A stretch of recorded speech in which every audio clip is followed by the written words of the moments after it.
a Thai crunch salad. And look, all of us have been doing some heavy lifting on cooking. I need things that are really easy. 5 ingredients, 5 minutes.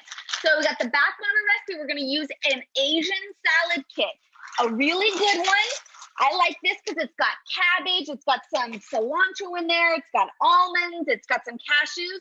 And then a rotisserie chicken, because you can never go wrong by picking up a rotisserie chicken when you stop at the grocery store. And I use about half of the rotisserie chicken. I'll use the other half for another recipe. So I've got my salad mix. I've got my rotisserie chicken in there.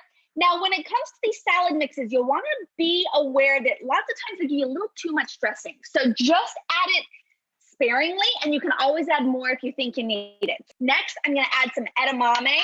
That's ingredient number 3. I'm going to add some chopped peanuts in there for some crunch and some nutty flavor.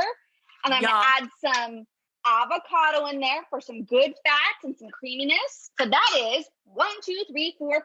Now we're going to high five. I'm hitting the camera.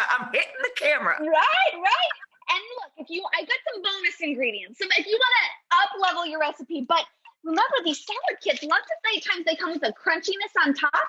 So this also came with some wontons. It's got some sesame seeds in there and some nuts, which is going to be great.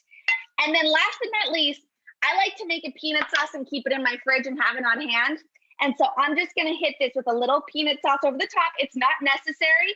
And I love the add-ins if you want to go for the lucky number 7 as well. And there you go.